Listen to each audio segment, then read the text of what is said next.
बहुत समय पहले की बात है। एक छोटे से गांव में रामदीन और उसकी पत्नी कमला रहते थे। रामदीन ने अपने जीवन में कई दुख और संघर्ष झेले थे। वह एक मेहनती किसान था, जिसने हमेशा अपने परिवार की भलाई के लिए पसीना बहाया, लेकिन उसे कभी जीवन में सच्चा सुख नहीं मिला। कमला, उसकी पत्नी, बहुत ही लालची और घमंडी स्वभाव की थी। उसे सिर्फ पैसों और गहनों की फिक्र रहती थी। घर में अन्न हो या न हो, उसे केवल अपने कपड़े, गहने और आराम की चिंता रहती। रामदीन, कब तक इस गरीबी में झेंगे? तुम कुछ बड़ा क्यों नहीं करते? कमला, मैं दिन रात तेरे और ध्रुव के लिए मेहनत करता हूं, लेकिन तुम्हारी लालच से मैं तंग आ गया हूं। घर में अनाज नहीं और तुम्हें बस गहनों की पड़ी है। रामदीन की बातों से कमला चौंक गई। उसने पहली बार अपने पति के मुंह से ऐसा सुना था, लेकिन फिर भी उसकी समझ में कुछ नहीं आया। तुम कमाते ही क्या हो? दिन भर खेत में झुलसते हो और लाते हो 2 पैसे। तुम्हारे कारण ही तो मैं इतनी तंगहाली में जी रही हूं। जो भी कमाया तुम्हें ही दिया।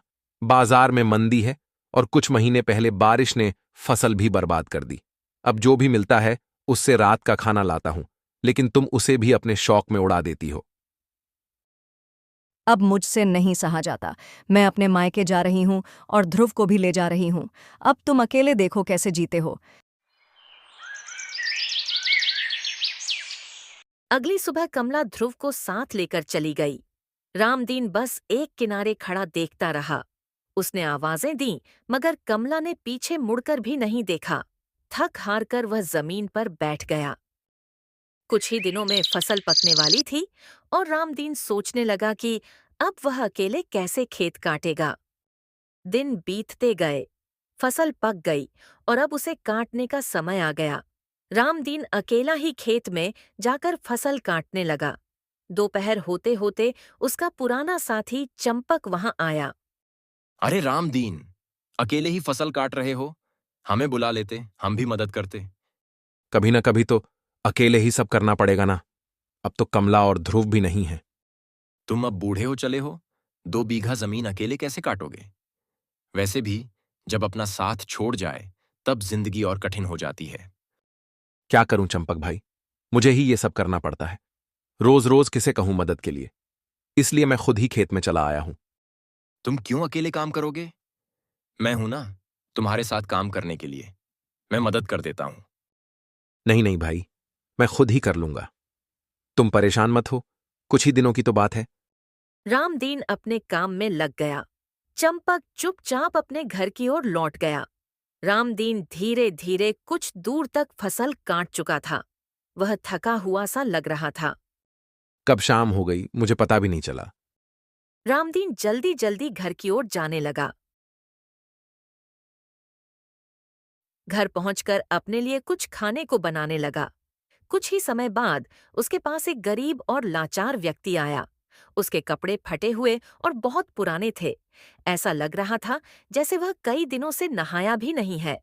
उधर रामदीन खाना खाने ही जा रहा था, तभी उसके कानों में एक करुण और थकी हुई आवाज आई, बाहर से। कोई है क्या घर में?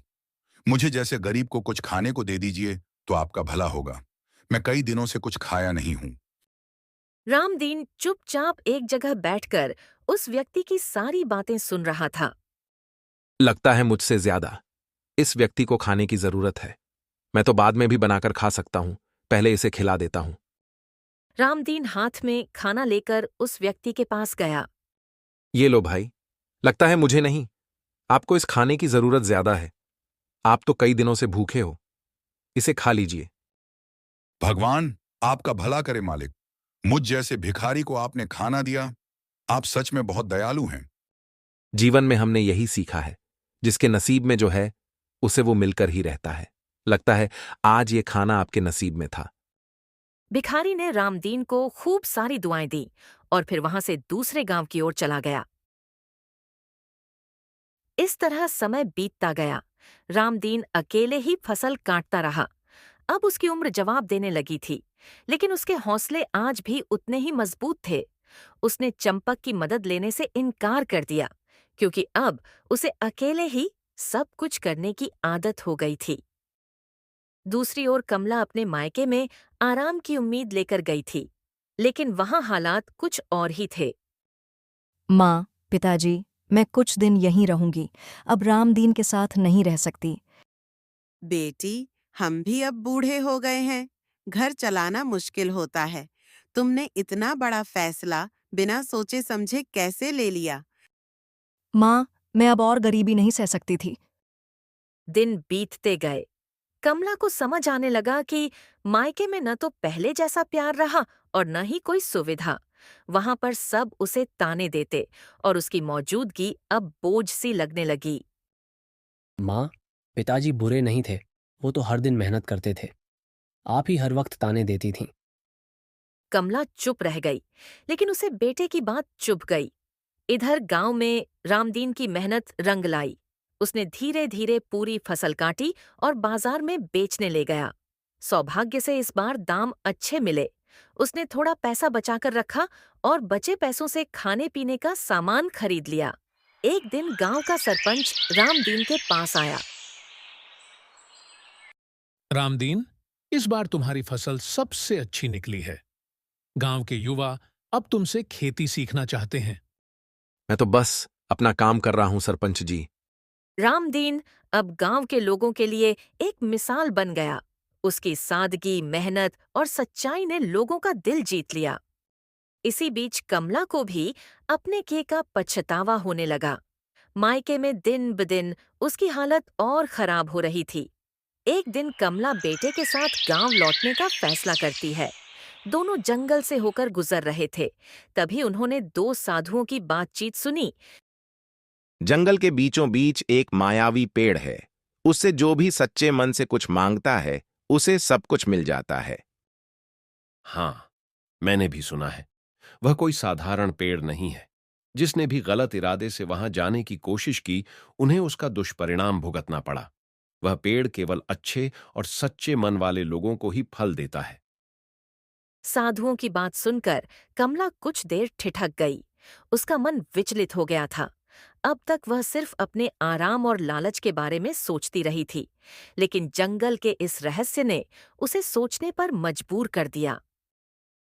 बेटा, क्या हमें उस मायावी पेड़ को ढूंढना चाहिए? अगर वो सच में हमारी मदद कर सकता है, तो हम रामदीन से भी अच्छे जीवन जी सकते हैं। माँ, साधु कह रहे थे कि वह पेड़ सिर्फ सच्चे और अच्छे मन वालों को फल देता है। हमें वहां बिना लालच के जाना चाहिए। अगर हमने कुछ गलत सोचा तो कुछ भी हो सकता है। कमला ने पहली बार अपने बेटे की बातों को गंभीरता से सुना। वह अब खुद को दोषी महसूस करने लगी थी, परंतु उसके मन में एक आखिरी आशा थी।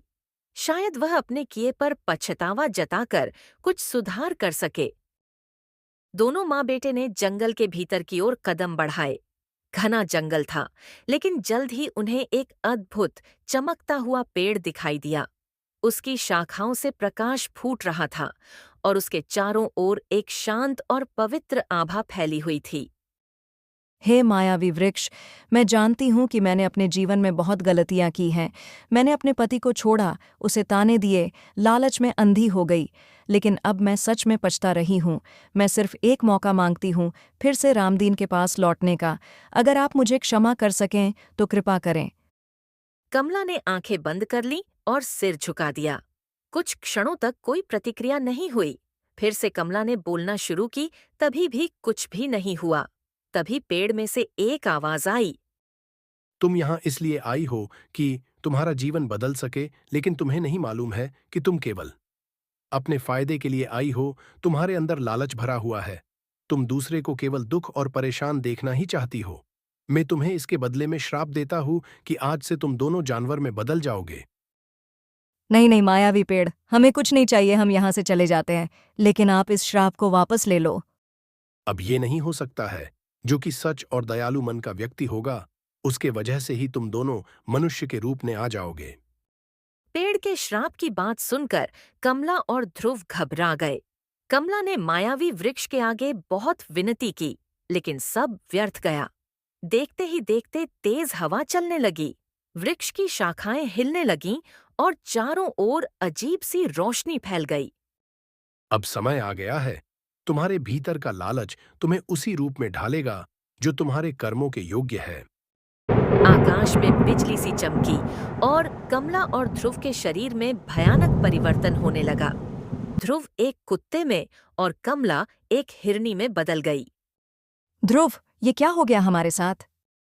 माँ, मैं कहता रहा था कि लालच मत करो, लेकिन तुमने नहीं सुनी। अब देखो क्या हाल हो गया हमारा। अब दोनों को जंगल में ही रहना पड़ा। धीरे धीरे उन्होंने झाड़ियों में रहना, जो भी मिल जाए वो उसे खा लेते थे और अन्य जानवरों से बचकर रहना सीख लिया। समय गुजरता गया और अब उन्हें कई महीने बीत चुके थे। इस बीच गांव में सरपंच अपने घर की ओर जा रहा, तभी रास्ते में उसे रामदीन मिल गया। अरे रामदीन भाई, आजकल तुम तो चौपाल पे दिख ही नहीं रहे हो। नहीं सरपंच जी, हम थोड़ा खेत के काम में लगे हुए थे, इसलिए हम कुछ दिनों से आ नहीं पा रहे हैं चौपाल पे। वैसे भी तुम्हारी पत्नी और बेटा तो घर छोड़ के जो चले गए तुम्हारी वजह से। कर्म का फल सबको एक ना एक दिन मिलता है सरपंच जी, सबका मालिक एक जो है। इतना बोलकर रामदीन खेतों की ओर चला गया।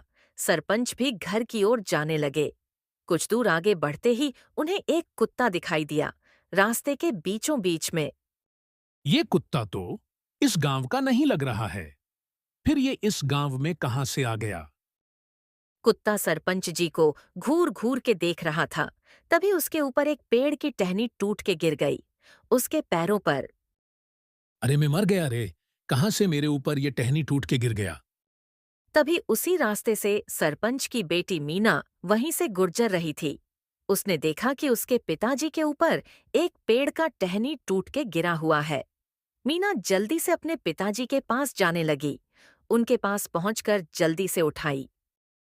पिताजी, आपके ऊपर ये टहनी कैसे गिर गया? मीना ने जल्दी से अपने पिता को सहारा दिया और उनकी चोट को देखने लगी। सरपंच के पैर में तेज चोट लगी थी और वह ठीक से खड़े भी नहीं हो पा रहे थे। पिताजी, आपको तुरंत वैद्य जी के पास ले चलना होगा, खून बह रहा है। हाँ बेटी, मगर ये कुत्ता, इसने मुझे देख लिया था। ऐसा लगा जैसे कुछ कहना चाहता हो, फिर ये टहनी टूटकर गिर गई। मीना ने उस कुत्ते की ओर देखा जो अब भी कुछ दूरी पर बैठा था और बड़ी ही करुणा से उन्हें देख रहा था। उसके साथ एक हिरनी भी वहीं पास में खड़ी थी, जैसे वह भी किसी चिंता में हो। ये दोनों जानवर कुछ अलग ही लगते हैं, जैसे ये हमें कुछ समझाना चाहते हों। मीना ने अपने पिता को सहारा देकर घर की ओर ले जाना शुरू किया, लेकिन कुत्ता और हिरनी उनका पीछा करने लगे। उन्होंने किसी तरह से वैद्य को बुलवाया, जिन्होंने सरपंच के पैर की मरहम पट्टी की। रात को मीना खिड़की से बाहर झांक रही थी और उसने देखा कि वही कुत्ता और हिरनी सरपंच के घर के पास ही बैठे हैं। उनका चेहरा उदास मगर शांत था, जैसे इंतजार कर रहे हों कि कोई उन्हें पहचाने। रात को ये जानवर आखिर चाह क्या रहे हैं? कहीं ये वही नहीं जिनकी बात जंगल के साधु कर रहे थे? अगली सुबह मीना उन जानवरों के पास गई और कुछ फल पानी उनके सामने रख दिया। दोनों जानवरों ने सिर झुकाकर जैसे आभार प्रकट किया। तभी मीना के दिमाग में एक विचार आया। अगर ये सच में शापित इंसान हैं, तो शायद इन्हें फिर से मानव रूप दिलाने का उपाय हो सकता है। मीना उस रात जंगल के उसी मार्ग पर गई जहां से साधुओं की बात सुनाई दी थी। वह पूरे विश्वास के साथ मायावी वृक्ष के पास पहुंची। हे मायावी वृक्ष, अगर इन जानवरों का दर्द सच है, अगर वे वास्तव में अपने कर्मों के कारण इस रूप में हैं, तो कृपया एक बार उन्हें अवसर दीजिए। कमला ने गलत किया होगा, लेकिन शायद अब वह पश्चाताप कर चुकी है। कुछ देर मौन के बाद वृक्ष की शाखाएं हिलने लगीं। हल्की सी रोशनी फैल गई और एक मधुर, गंभीर आवाज गूंजने लगी। मीना, तुम्हारा मन निर्मल है और तुम्हारी करुणा सच्ची। तुम्हारी प्रार्थना ने मेरे श्राप को पिघला दिया है। जिनमें सच्चे दिल से पश्चाताप होता है, उन्हें नया अवसर मिल सकता है। उसी क्षण गांव के पास बैठे कुत्ते और हिरनी के शरीर में तेज चमक फैलने लगी। रोशनी के साथ वे दोनों धीरे धीरे अपने पुराने मानव रूप में लौटने लगे। कमला और ध्रुव फिर से इंसान बन गए। धन्य हो मीना, तू न होती तो शायद हम जीवन भर यूं ही पशु बने रहते। अब समझ आया कि सच्चा सुख दूसरों की खुशी में है, न कि अपने लालच में। मैंने अपनी माँ को बहुत बार समझाने की कोशिश की, लेकिन अब हम सच में बदल चुके हैं। कमला और ध्रुव सीधे रामदीन के पास गए। रामदीन उन्हें देखकर चौंक गया, पर उनके चेहरे पर पश्चाताप देखकर कुछ कह नहीं पाया। रामदीन, मुझे माफ कर दो। मैंने अपने स्वार्थ में तुम्हें छोड़ दिया। अब मुझे समझ में आ गया कि असली धन तुम्हारी सच्चाई और मेहनत थी। जो गलती समझ जाए वही इंसान है। चलो सब भूल जाओ, घर वापस चलो। अब गांव में फिर से रामदीन का परिवार एक साथ हो गया। कमला पूरी तरह बदल चुकी थी। अब वह दूसरों की मदद में विश्वास रखने लगी थी। ध्रुव भी अब गांव के बच्चों को पढ़ाने लगा। और वह मायावी वृक्ष, वह अब भी जंगल में था, शांत, चमकता हुआ, सिर्फ उन्हीं की प्रतीक्षा करता जो सच्चे दिल से सुधरना चाहते हैं। समय धीरे धीरे बीतने लगा। रामदीन का घर फिर से जीवन से भर गया। कमला अब पहले जैसी नहीं रही थी। अब वह सुबह सुबह उठकर रामदीन के साथ खेत में जाती, चूल्हे पर खुद खाना बनाती और गांव की औरतों की मदद करती। उसने जो कुछ खोया था उसे वह फिर से पाना चाहती थी, पर इस बार ईमानदारी और सेवा से। एक दिन गांव के स्कूल में ध्रुव गांव के बच्चों को पेड़ के नीचे पढ़ा रहा था। उसी समय सरपंच वहां आ पहुंचा। उसके साथ कुछ और गांव वाले भी थे। ध्रुव बेटा, तुमने तो कमाल कर दिया। अब बच्चे भी पढ़ने में रुचि ले रहे हैं। तुम्हारा पढ़ाने का तरीका बहुत अच्छा है। सरपंच जी, ये तो मेरा सौभाग्य है। जब तक मैं खुद भटकाव में था, मुझे कुछ समझ नहीं आता था। अब जब आंखें खुल गईं, तो जीवन का असली उद्देश्य समझ में आने लगा है। गांव के लोग अब रामदीन और उसके परिवार को आदर्श मानने लगे थे। रामदीन की मेहनत, कमला का पश्चाताप और ध्रुव की सेवा, ये तीनों मिलकर गांव में बदलाव ला रहे थे। लेकिन एक दिन गांव में अफवाह फैलने लगी कि पास के जंगल में मायावी वृक्ष की रोशनी फिर से तेज हो गई है। कुछ लोग कहते, शायद फिर से किसी का भाग्य बदलने वाला है। रामदीन भाई, क्या तुम्हें लगता है कि वो वृक्ष अब भी चमत्कार करता है? वो वृक्ष कोई चमत्कार नहीं करता चंपक। वो तुम्हारे मन का आईना है। अगर मन साफ है तो वृक्ष रास्ता दिखाता है। अगर मन मैला है तो वही रास्ता विनाश की ओर ले जाता है। इस रहस्य से गांव में एक नई सोच जन्मी। लोग अब अपने कर्मों को सुधारने लगे। बच्चों को सिखाया जाने लगा कि सच्चाई, ईमानदारी और सेवा सबसे बड़ा धन है। फिर एक दिन मीना, सरपंच की बेटी, धीरे धीरे ध्रुव के करीब आने लगी थी। गांव के लोग इस बात को भांपने लगे थे। मीना की सादगी और ध्रुव की निष्ठा, दोनों में गहरा मेल था। रामदीन भाई, लगता है अब रिश्ता भी जोड़ना पड़ेगा। सरपंच जी, अगर बच्चे राजी हैं तो हम क्यों पीछे रहें? गांव में सादगी से मीना और ध्रुव का विवाह हुआ। विवाह के दिन मायावी वृक्ष की दिशा में एक हल्की रोशनी फिर से दिखाई दी, जैसे आशीर्वाद दे रहा हो। गांव के लोग उस ओर नमन करते और फिर से एक नई सुबह का इंतजार करते। समाप्त नहीं, क्योंकि जहां पश्चाताप होता है वहां पुनर्जन्म होता है, और जहां सच्चाई होती है वहां सदैव प्रकाश रहता है।